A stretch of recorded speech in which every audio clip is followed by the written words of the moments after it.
Together, they became the pack. Each day after school, Leo would whistle by the old maple tree, and one by one they'd appear. Max bounding from Mr. Whitaker's porch, Sasha gliding down the hill, Duke lumbering along like a bear, and Scruff skittering from who knew where with a bark and a wag. They'd head into the woods behind town where adventure waited in every rustling bush and babbling stream. They built a fort from branches and moss. They found a hidden pond with frogs that sang like flutes. Once they even helped rescue a baby deer tangled in a wire fence, with Sasha leading the way and Duke gently nudging it free while Leo untwisted the metal. But the biggest adventure came one stormy evening in October.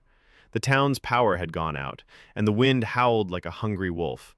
Mr. Whitaker had slipped on the porch and couldn't get up. Leo ran to help but couldn't lift him. Max whined and barked, pacing nervously. That's when Leo had an idea. He told Max, "Go get help!" Max bolted into the storm, his golden coat aflash in the lightning. Minutes passed, then 30.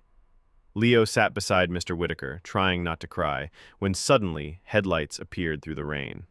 It was Mrs. Lynn, the librarian, and Sasha beside her.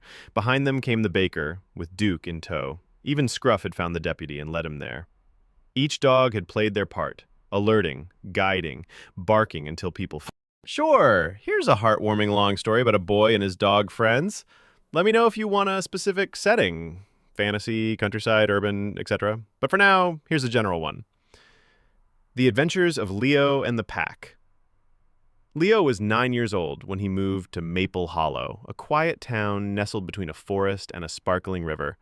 It was the kind of place where everyone knew each other, the mailman smiled every morning, and wildflowers dotted the sidewalks in spring.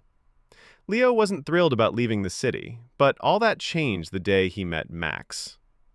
Max was a golden retriever with fur like sunlit honey and eyes so gentle they seemed to speak. He belonged to old Mr. Whitaker, Leo's next-door neighbor, who was too frail to take him on long walks anymore.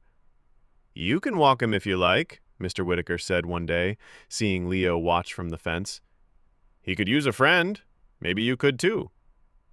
From the first walk, something clicked. Max trotted beside Leo like they'd known each other forever. He was smart, playful, and fiercely loyal. Leo started calling him his golden brother.